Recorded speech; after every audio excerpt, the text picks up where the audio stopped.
बलात्काराच्या गंभीर गुन्ह्यातील आरोपी अशोक खरात उर्फ स्वयंघोषित कॅप्टन याला नाशिक गुन्हे शाखेने अटक केली आहे।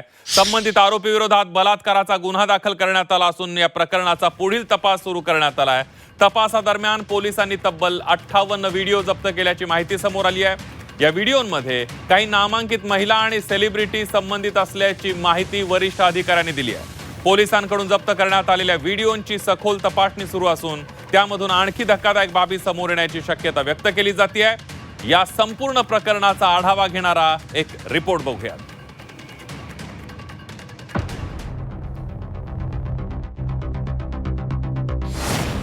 राजकीय नेत्यांचं भविष्य सांगणारा कॅप्टन खरात अटके।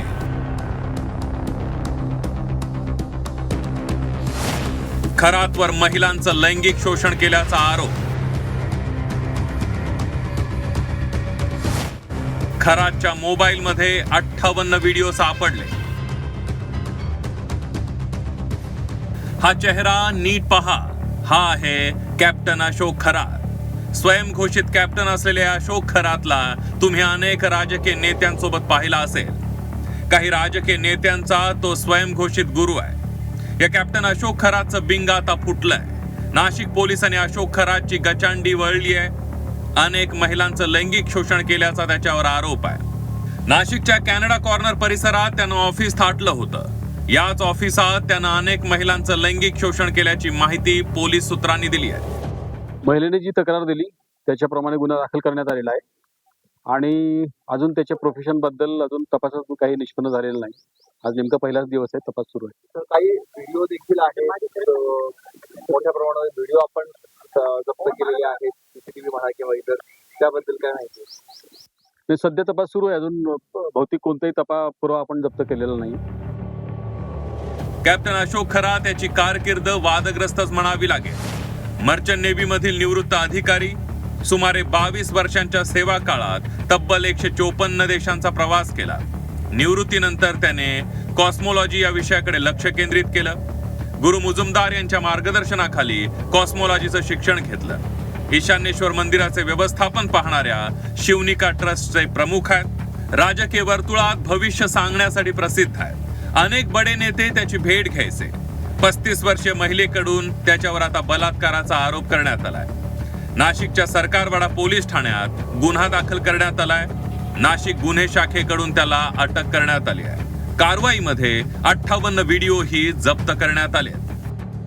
काही तक्रारी महिलांनी केलेल्या आहेत, त्यातल्या बहुतांशी तक्रारी याच ठिकाणी घटना घडल्याचं समोर येत आहे। बहुतांशी महिलांचं शोषणही या ठिकाणी करण्यात आलं आहे। याच ठिकाणी एक CCTV मागच्या केबिनमध्ये लावण्यात आला होता, ज्या ठिकाणी या महिलांना बोलावून त्यांचं ज्योतिष्य पाहण्याच्या नादानं त्यांना त्यांचं अंकशास्त्र बघण्याच्या एकूणच म्हणजे बतावणी करून त्या ठिकाणी या महिलांचं शोषण केलं जात असे आणि त्याचे CCTV सुद्धा या ठिकाणी केले जात असे। तसे व्हिडिओ हे स्वतः ज्योतिषाच्या मोबाईलमध्ये आढळून आले आहेत आणि त्यामुळेच एकूण आता कारवाई जी आहे ती कठोरपणे नाशिकचे गुन्हा अन्वेषण विभाग करताना दिसत आहे। याच अशोक खरातने सिन्नर तालुक्यातल्या मिरगाव मधील ईशान्येश्वर मंदिर उभारलंय। त्या मंदिरातून तो ज्योतिष सांगत होता।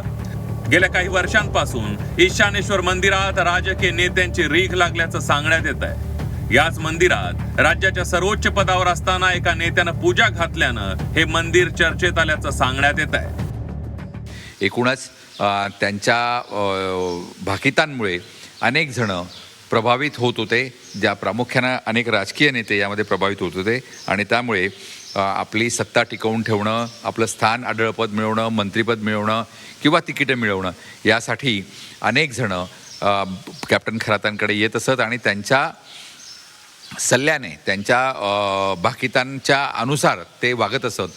हा पूर्ण परिसर अनेक अशा मंत्री, राजकीय नेत्यांच्या दानामुळे या ठिकाणी उभा राहिलेला आहे। एकूण 40 ते 50 एकरचा हा सर्व परिसर आज या सिन्नर शहरासाठी महत्त्वाचा परिसर म्हणून ओळखला जातो।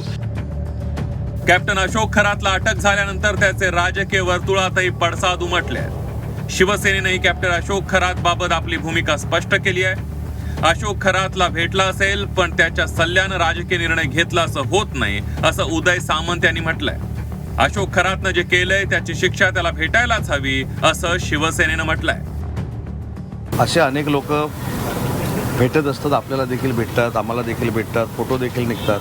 पण याचा अर्थ त्यांच्या सल्ल्यानं आम्ही चालतो अशातला होत नाही.